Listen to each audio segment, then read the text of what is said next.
بسم الله الرحمن الرحيم. السلام عليكم ورحمة الله وبركاته. الحمد لله رب العالمين، والصلاة والسلام على رسول الله وعلى آله وأصحابه ومن تبعهم بإحسان إلى يوم الدين. أما بعد. Ma'asyiral muslimin, para pemirsa yang semoga senantiasa dirahmati oleh Allah Tabaraka wa Ta'ala.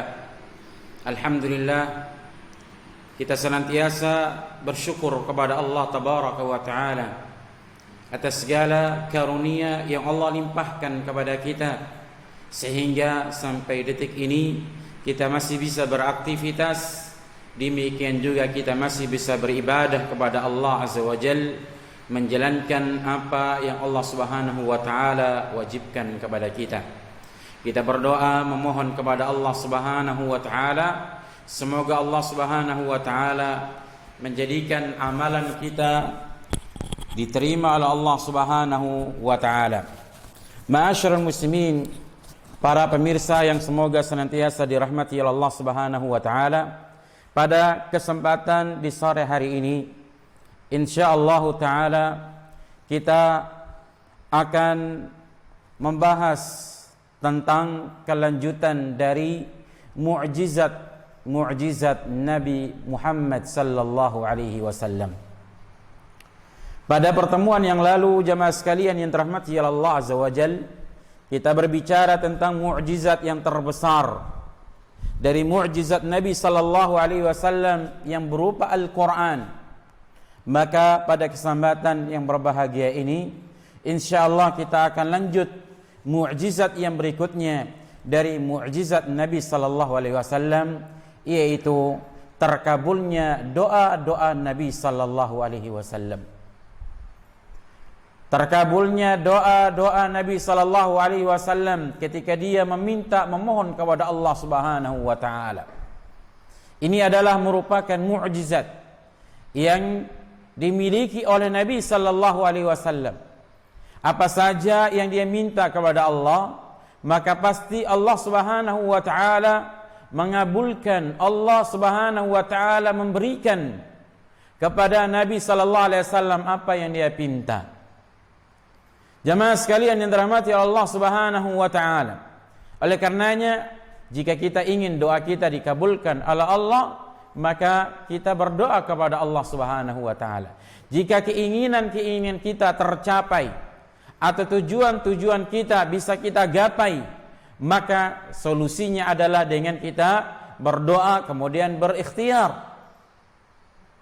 Karena sesungguhnya doa ini adalah memiliki kekuatan yang sangat besar, dan dia adalah merupakan ibadah yang mulia. Ad-du'a'u huwal ibadah. Doa itu adalah ibadah. Dan Allah memerintahkan kepada kita untuk berdoa memohon kepada Allah Subhanahu wa Ta'ala. Allah Tabaraka wa Ta'ala berfirman, wa qala rabbukum ud'uni astajib lakum. Dan Rabb kalian, yaitu Allah Subhanahu wa Ta'ala, mengatakan ud'uni, berdoalah kepadaku, niscaya aku akan kabulkan permintaan dan permohonan kalian. Jamaah sekalian yang dirahmati Allah Subhanahu wa Ta'ala, jadi ma'asyiral ikhwah a'azani Allah wa iyyakum, Rasulullah sallallahu alaihi wasallam apabila beliau berdoa, baik itu doa yang berupa kebaikan dan doa keburukan untuk suatu kaum, maka pasti dikabulkan oleh Allah Subhanahu wa Ta'ala. Di antara mukjizat terkabulnya doa Nabi sallallahu alaihi wasallam, yang pertama jamaah sekalian yang dirahmati Allah Subhanahu wa Ta'ala, yaitu Nabi sallallahu alaihi wasallam mendoakan keburukan kepada tokoh-tokoh orang-orang Quraisy. Beliau mendoakan keburukan kepada a'immatul kufri, dedengkot atau tokoh-tokoh kekufuran. Di antaranya adalah Abu Jahal dan orang-orang yang bersama dengan Abu Jahal, yaitu orang-orang yang jahat, yang zalim, melampaui batas kepada baginda Nabi kita Muhammad sallallahu alaihi wasallam. Jemaah sekalian yang dirahmati Allah Subhanahu wa taala, dikisahkan di dalam sebuah hadis di mana sahabat Abdullah ibnu Mas'ud radhiyallahu taala an menceritakan sebuah kisah yang mana apabila kita membaca kisah ini, kita akan marah kepada orang-orang yang menghina, melecehkan, merendahkan baginda Nabi kita Muhammad sallallahu alaihi wasallam. Sahabat Ibnu Mas'ud radhiyallahu taala anhu berkata, "Bainama Rasulullah sallallahu alaihi wasallam yusalli 'inda al-bait." Tatkala Nabi sallallahu alaihi wasallam salat di Ka'bah, wa Abu Jahal wa ashabu lahu julusun. Di saat itu pula ada Abu Jahal dengan konco-konconya, teman-temannya sedang duduk. Dan di hari sebelumnya telah disembelih seekor onta. Lalu faqala Abu Jahal pun berkata, ayyukum yakumu ila sala jazuri bani fulanin falyakhudhu fayada'uhu fi katafi Muhammadin sallallahu alaihi wasallam idza sajada.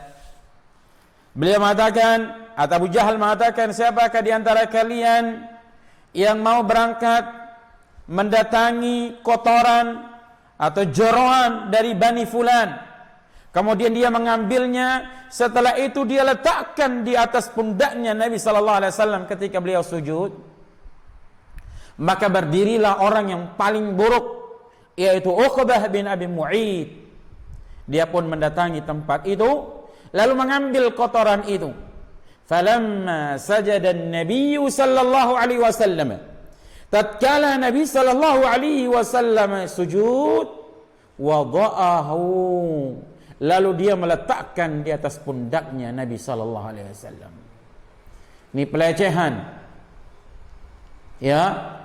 pelecehan, penghinaan kepada baginda Nabi Muhammad sallallahu alaihi wasallam. Kemudian sahabat Ibnu Mas'ud melanjutkan ceritanya. Mereka pun tertawa, Abu Jahal dan teman-temannya tertawa, ngakak mereka. Mereka saling memandang sambil tertawa. Wa ana qa'imun anzur, dan ketika itu aku berdiri hanya bisa menyaksikan. Tidak punya daya, tidak punya kekuatan.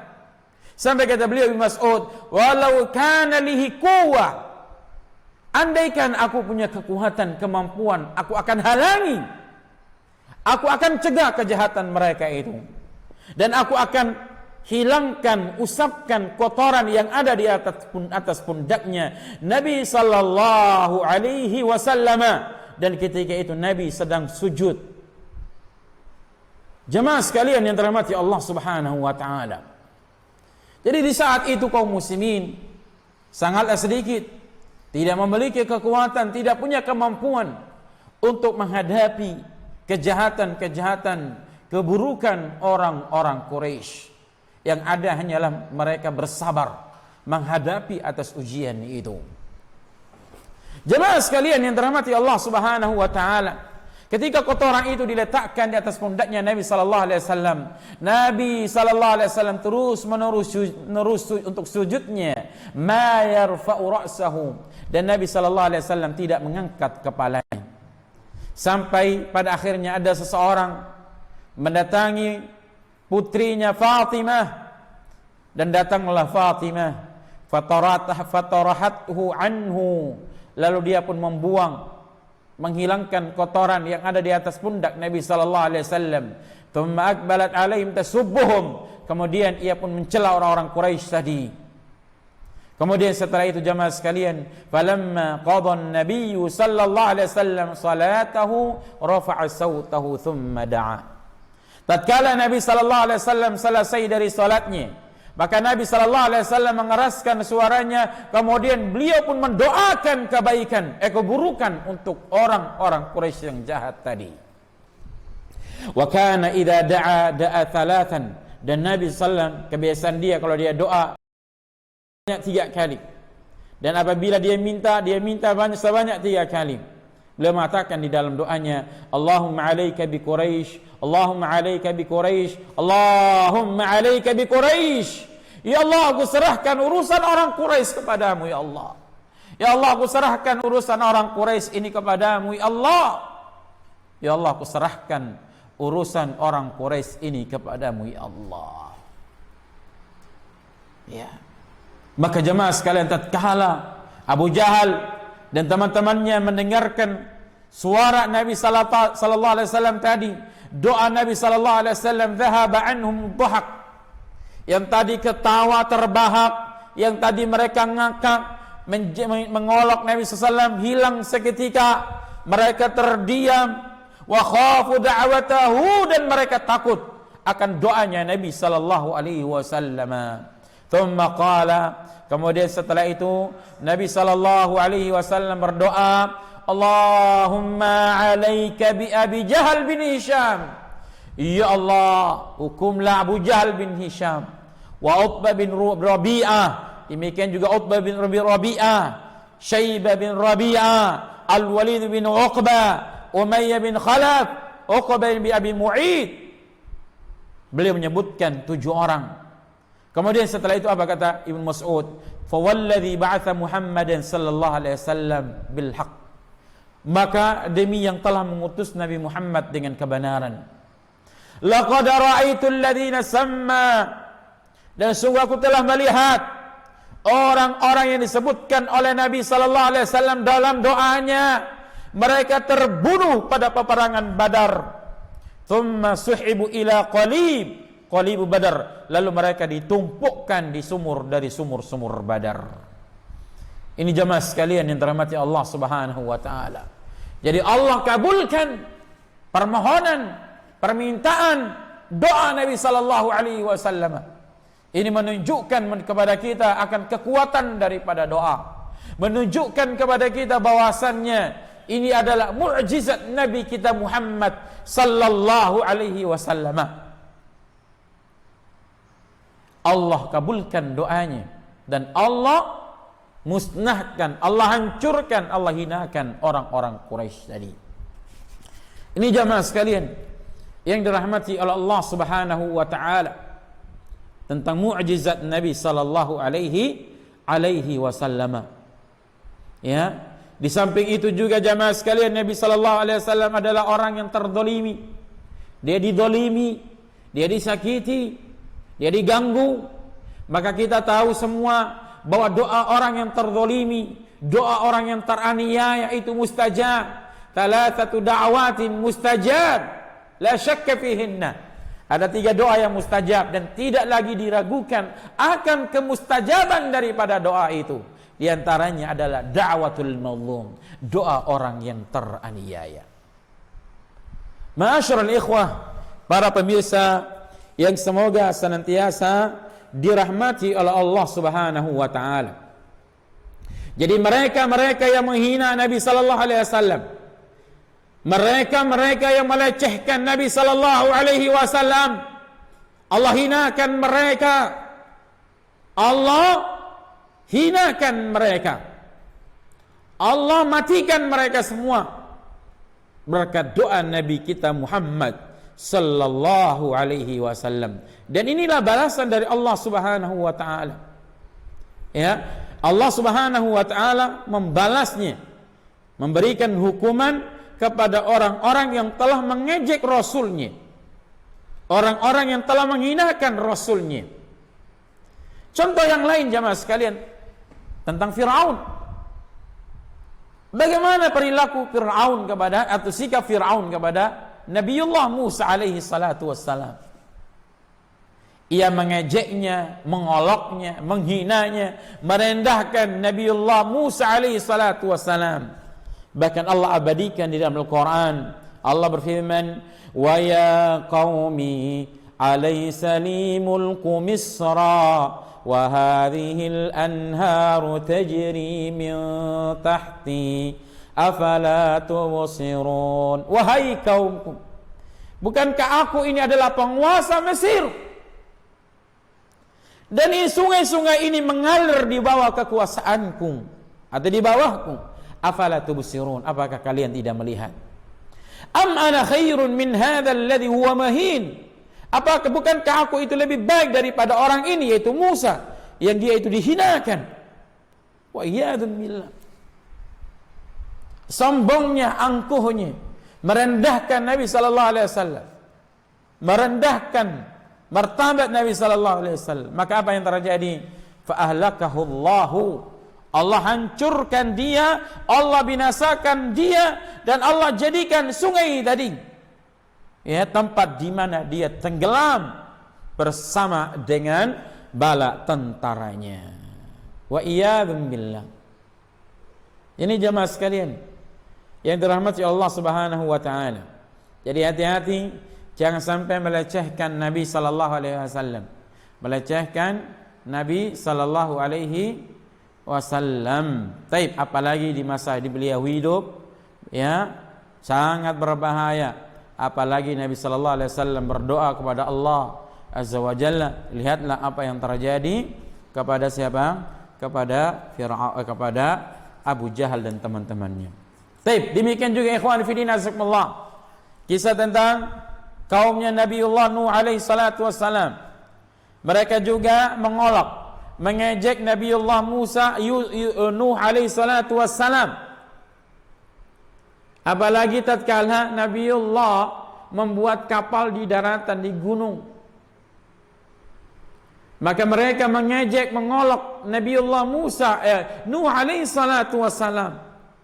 Wa kullama marra alaihi mala'un min qaumihi, maka setiap sekelompok dari kaumnya melawatinya, ya, sakhiru minhu, mereka mengoloknya. Qala in tastakharu minna, akan tapi apa kata siapa namanya? Kata Nabiullah Nuh alaihi salatu wassalam, jika kalian mengejek-ngejek, ngolok-ngolok kami, fa inna naskharu minkum kama taskharuna, kami akan mengolok kalian sebagaimana kalian mengolok kami. Jadi ini jamaah sekalian yang dirahmati Allah Azza wa Jalla, mukjizat Nabi kita Muhammad sallallahu alaihi wasallam, terkabulnya doa Nabi sallallahu alaihi wasallam. Baik jamaah sekalian yang dirahmati Allah Subhanahu wa taala, kemudian berikutnya saya ingin menyebutkan beberapa ibrah atau pelajaran dari kisah sahabat Nabi sallam yang diriwayatkan dari sahabat Ibnu Mas'ud. Yang pertama, dari kisah tadi menjelaskan kepada kita tentang halul muslimin, kondisi keadaan kaum muslimin di saat itu, bahwasannya keadaan mereka itu sangat lemah, tidak punya kekuatan, ya, sehingga mereka tidak bisa menghadapi ancaman tindakan kekerasan dilakukan oleh orang Quraisy. Sehingga sikap para sahabat adalah hanyalah bersabar dan serahkan urusan itu kepada Allah Subhanahu wa taala.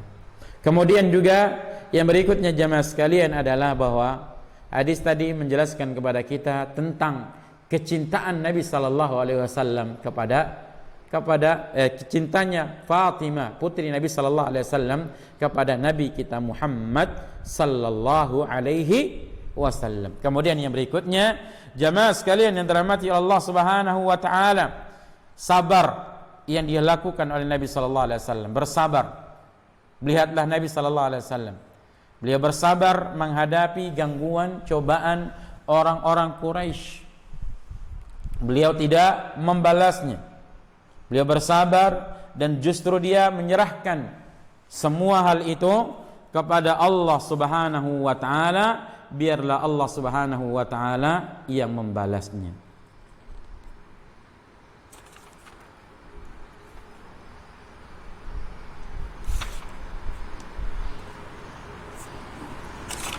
Kemudian yang berikutnya, di antara mukjizat Nabi sallallahu alaihi wasallam tentang terkabulnya doa Nabi sallallahu alaihi wasallam adalah sebuah kisah yang diceritakan oleh sahabat Anas bin Malik radhiyallahu taala anhu. Jadi sahabat Anas bin Malik radhiyallahu taala anhu menceritakan kepada kita sebuah kisah,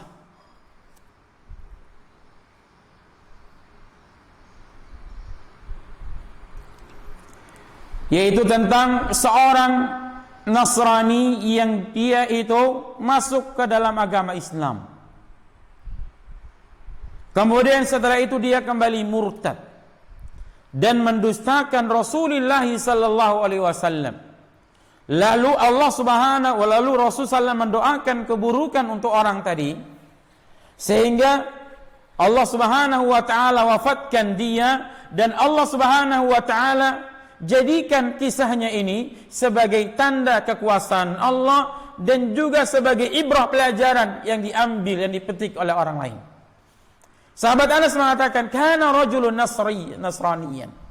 Dahulu ada seorang laki-laki Nasrani masuk Islam. Kemudian dia membaca Al-Baqarah, menghafal Al-Imran, bahkan fakana yaktubu lin-nabi sallallahu alaihi wasallam, dan dia menjadi penulisnya Nabi sallallahu alaihi wasallam. Namun apa yang terjadi? Fa'ada nasraniyan. Dia kembali murtad. Wa iyad billah. Ini menunjukkan kepada kita hidayah itu sangat berharga jamaah sekalian. Sangat mahal. Ya, maka kita pertahankan hidayah ini. Kita jaga hidayah ini. Ya, ketika kita berada di atas agama Islam dan di atas sunnah, kita bersyukur kepada Allah Subhanahu wa taala. Karena ini nikmat yang sangat besar. Berada di atas Islam dan di atas iman. Oleh karenanya dahulu ada seorang yang bernama Abu Aliyah rahimahullahu taala berkata, laqad an'ama Allahu 'alayya bi ni'mataini la adri ayyuhuma afdal. Sungguh Allah tabaraka wa taala telah memberikan kepadaku dengan dua nikmat, dan aku tidak tahu di manakah dari dua nikmat ini yang paling utama. Apakah nikmat an hadani lil Islam, Allah memberikan hidayah kepadaku memeluk Islam, atau nikmat lam yaj'alni haruriyan, Allah tidak jadikan aku sebagai seorang khawarij. Jadi jamaah sekalian yang dirahmati Allah Subhanahu wa taala, jadi ketika kita berada di atas al-haq, kita bersabar dan bersyukur dan selalu berdoa pada Allah, ya, agar Allah Subhanahu wa taala kokohkan kita di atas Islam, di atas iman dan di atas sunnah. Diberi kekuatan untuk berpegang teguh dengannya. Ma'asyiral ikhwah, a'azani Allah wa iyyakum. Ya, dan kita juga dianjurkan untuk banyak berdoa pada Allah Subhanahu wa taala. Dan Nabi sallallahu alaihi wasallam telah mengajarkan kepada kita doa. Allahumma ya muqallibal qulub, tsabbit qulubana ala dinik. Ya Allah, zat yang membolak-balikan hati, kokohkanlah hatiku di atas agamamu. Ya wa ya muqallibal qulub, sarrif qulubana ila ta'atik. Ya Allah, zat yang membolak-balikan hati, palingkanlah hatiku untuk senantiasa taat kepadamu ya Allah. Jadi kita memohon kepada Allah diberi kekuatan, keistiqomahan, ya, agar kita senantiasa berada di atas kebenaran, di atas al-haq, di atas Islam. Dan jangan sampai kita mati dalam keadaan su'ul khatimah, mati dalam keadaan tidak beriman. Ya ayyuhalladzina amanu taqullaha haqqa tuqatih. Wahai orang-orang yang beriman, bertakwalah kepada Allah dengan sebenar-benarnya takwa. Wala tamutunna illa wa antum muslimun. Dan jangan kamu mati kecuali berada di atas agama Islam. Baik, kita lanjutkan kisah tadi. Jadi orang tadi masuk Islam, kemudian ya murtad lagi. Atau sebelumnya dia Kristen, masuk Islam, kemudian murtad lagi. Bahkan bukan cuman itu, fakana ya yaqulu ma yadri Muhammadun illa ma katabtu lahu. Nabi Muhammad itu enggak ngerti apa-apa kecuali apa yang saya tulis untuknya. Ini penghinaan kepada Nabi sallallahu alaihi wasallam. Nah, maka Nabi sallallahu alaihi wasallam mendoakan keburukan kepada orang itu. Ya, sehingga pada akhirnya fa'amatahullah. Lalu Allah matikan dia, Allah wafatkan dia. Setelah itu mereka sahabat-sahabatnya menguburkan dirinya. Ya. Jadi teman-temannya menguburkan dirinya. Namun apa yang terjadi jamaah sekalian yang dirahmati Allah Azza wa Jalla, fa asbaha, di waktu pagi, wa qad lafadhathu al-ardu, namun bumi telah memuntahkan kembali jasadnya. Jadi dia sudah dimakamkan, dikeluarkan kembali, bumi menolaknya, enggan menerimanya.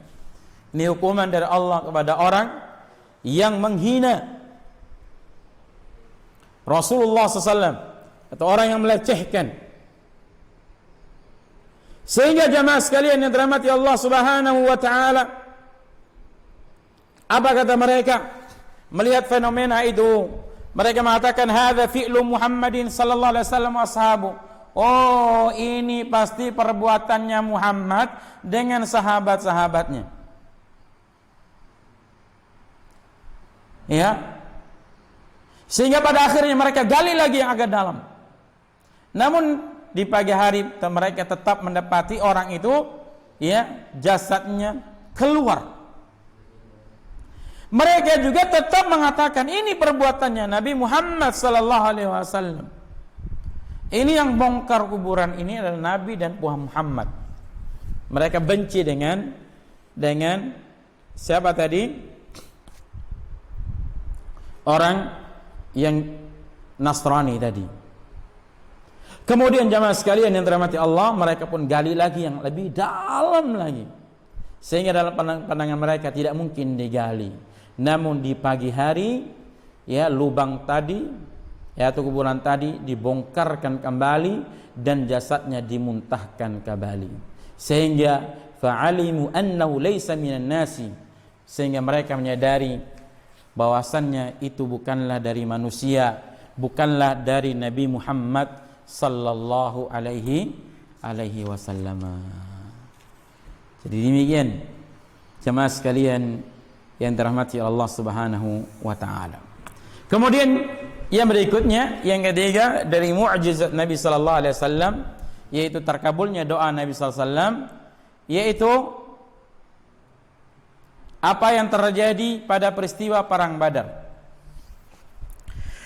Disebutkan dari sahabat Ibnu Umar bin Khattab radhiyallahu taala anhu, lamma kana yaum Badrin, pada peperangan Badar, maka nazara sallam ila al-musyrikin wa hum alfun.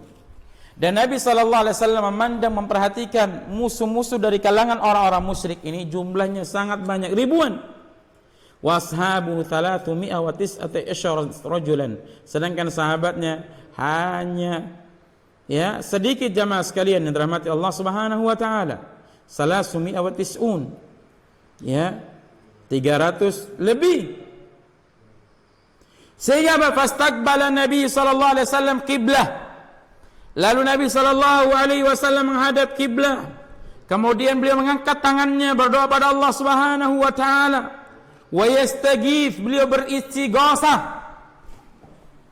Di saat yang sangat genting, saat-saat sulit, Nabi SAW berdoa kepada Allah Subhanahu wa taala, memohon kepada Allah Subhanahu wa taala,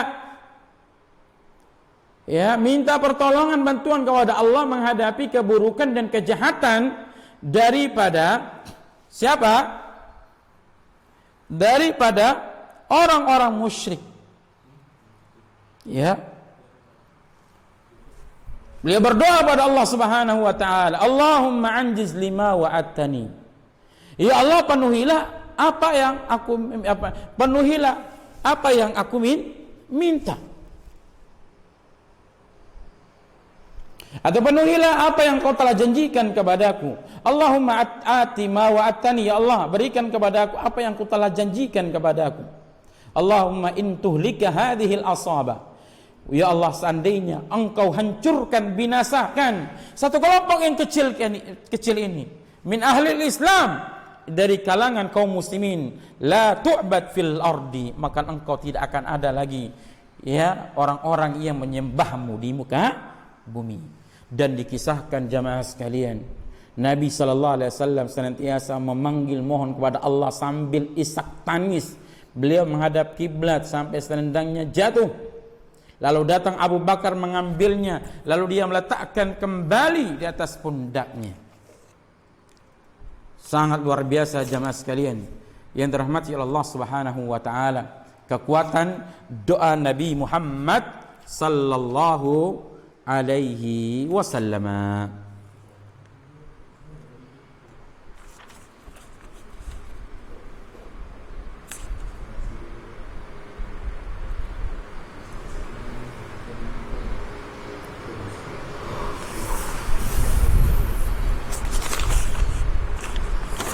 Kemudian yang berikutnya, jemaah sekalian, ikhwan dan akhwat, para pemirsa yang dirahmati Allah Subhanahu wa taala, yang berikutnya di antara mukjizat terkabulnya doa Nabi sallallahu alaihi wasallam yaitu tentang seseorang akala inda Rasulullah bishimali. Ketika dia makan bersama Nabi sallallahu alaihi wasallam, dia makan menggunakan tangan kirinya. Makan menggunakan tangan kirinya. Dan kita tahu bersama bahwasanya sunnah di dalam makan adalah menggunakan tangan yang kanan. Jadi tidak layak, tidak pantas seorang makan menggunakan tangan yang biasa kita gunakan untuk membersihkan kotoran atau memegang sesuatu yang kotor. Dikisahkan jemaah sekalian an Salama ibni Aqwa, dari Salama ibni Aqwa radhiyallahu anhu, anna rajulan akala inda Rasulillah sallallahu alaihi wasallam bishimalihi. Ada seseorang yang dia makan di sampingnya Nabi sallallahu alaihi wasallam atau bersama dengan Nabi sallallahu alaihi wasallam, namun dia makan menggunakan tangan kirinya. Atau kita katakan afan, tangan ceboknya. Maka Nabi sallallahu alaihi wasallam kul biyaminik. Nabi sallallahu alaihi wasallam menyuruh orang tadi adalah agar dia makan menggunakan tangan kanannya. Akan tetapi apa yang terjadi? Qala la astati. Orang itu menjawab, aku enggak mampu. Lalu Nabi mengatakan, la stata'ta, apakah engkau tidak mampu?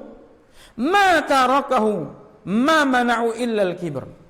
Ya. Ketahuilah jamaah sekalian yang dirahmati Allah Subhanahu wa taala, yang membuat dia tidak mau menerimanya adalah karena kesombongan, keangkuhan.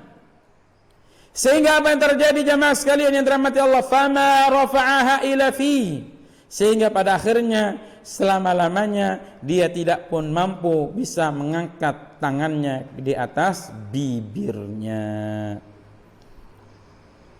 Ya, tidak mampu mengangkat tangannya pada mulutnya. Ini dihukum oleh Allah Subhanahu wa taala. Terkabulnya doa terkabulnya doanya Nabi sallallahu alaihi wasallam. Baik, ini jemaah sekalian yang dirahmati Allah Subhanahu wa taala, yang pertama tentang terkabulnya doa Nabi sallallahu alaihi wasallam kepada orang-orang yang mereka itu kufur, orang-orang yang murtad, demikian juga orang-orang yang zalim, demikian juga orang-orang yang sombong. Sekarang kita masuk bagian yang kedua, yaitu terkabulnya doa Nabi sallallahu alaihi wasallam, yaitu tatkala Nabi sallallahu alaihi wasallam mendoakan kebaikan. Di antara contohnya jamaah sekalian yang dirahmati oleh Allah Subhanahu wa taala adalah tentang kisahnya Ibnu Mas'ud radhiyallahu taala anhu. Ibnu Abbas radhiyallahu anhuma. Di mana Nabi sallallahu alaihi wasallam pernah mendoakan sahabat Ibnu Abbas sehingga dia menjadi orang yang hebat. Dikisahkan anna Nabi sallallahu alaihi wasallam dakhala al-khala fa wada'tu lahu wudu'an. Bahwa Nabi sallallahu alaihi wasallam masuk ya ke tempat buang hajat, lalu aku siapkan untuk Nabi sallallahu alaihi wasallam air wudunya. Qala, kemudian kata Nabi, beliau bertanya, siapa yang menyiapkan ini? Siapa yang menyiapkan air wudu ini? Lalu Nabi sallallahu diberitahu bahwasannya yang melakukan itu adalah sahabat Ibnu Abbasin. Sehingga pada akhirnya apa yang terjadi? Nabi sallallahu alaihi wasallam mendoakan kebaikan untuk sahabat Ibnu Abbas. Apa doanya? Doanya adalah Allahumma faqihu fid din wa 'allimhu ta'wil. Ya Allah, faqihkan ilmu agamanya dan ajarkan kepadanya ilmu ta'wil, yakni ilmu tafsir. Jadi Nabi SAW mendoakan dengan kebaikan, doa dengan ilmu, dengan pemahaman terhadap Al-Quran. Sehingga Ibnu Abbas ini digolongkan termasuk orang-orang yang hebat, orang yang faham tentang Al-Quran. Ya, dia ini adalah lautan daripada lautan ilmu. Ini semua karena berkatnya doa Nabi SAW. Beliau menjadi orang yang cerdas, faham tentang Al-Quran. Oleh karenanya jamaah sekalian yang dirahmati Allah Subhanahu wa taala, suatu waktu sahabat Umar bin Khattab mengumpul seluruh para pembesar dari sahabat, tokoh-tokoh sahabat, senior dari sahabat. Ya, kemudian juga beliau juga mendatangkan sahabat bin Mas'ud, sehingga membuat sahabat yang lain pun merasa ya bagaimana ya begitu. Mereka merasa Ibnu Mas'ud, Ibnu Abbas ini diistimewakan, padahal mereka memiliki anak seperti Ibnu Abbasin. Akan tetapi karena itu adalah permintaan dari Amirul Mukminin. Amirul Mukminin yang mengingatkan hal itu. Maka apa yang terjadi jamaah sekalian yang dirahmati Allah Subhanahu wa taala, ya, mereka membiarkan. Mereka ya diam. Sehingga jamaah sekalian yang dirahmati Allah Subhanahu wa taala, ketika sahabat Umar bin Khattab mengumpulkan mereka, lalu beliau bertanya kepada mereka tentang penafsiran tentang surah An-Nasr. Apa yang dimaksud dengan An-Nasr? Maka mereka pun menjawab, apabila datang kemenangan, idza jaa nasrullahi wal fath, maka yang terjadi adalah orang-orang berbondong-bondong masuk Islam. Yang lain ada lagi berpendapat dengan pendapatnya masing-masing. Sehingga pada akhirnya Rasulullah SAW bertanya kepada siapa? Ibnu Abbas radhiyallahu taala. Ya, sehingga kenapa Ibnu Umar mengumpulkan dia? Karena dia hebat, karena dia pintar. Berkat doanya Nabi SAW. Lalu beliau bertanya, apa penafsiran daripada surah An-Nasr itu? Apa kata beliau? Beliau menjelaskan bahwasannya surah itu adalah menjelaskan kepada kita akan dekatnya ajalnya Nabi kita Muhammad sallallahu alaihi wasallam. Nah, sudah jam berapa? Cukup. Nah, jamaah sekalian yang dirahmati Allah Subhanahu wa taala, masih ada lagi beberapa pembahasan yang lain. Dari pembahasan ini mungkin insyaallah kita akan bahas, kita sampaikan di waktu yang akan datang, karena mengingat waktu berbuka sudah semakin dekat. Maka dengan demikian kajian kita pada sore hari ini kita cukupkan sampai sekian. Mudah-mudahan bermanfaat. Wassallallahu wasallama ala nabiyyina Muhammad wa ala alihi wa ashabihi wasallam. Subhanakallahumma wa bihamdika asyhadu an la ilaha illa anta astaghfiruka wa atubu ilaik. Wassalamu alaikum warahmatullahi wabarakatuh.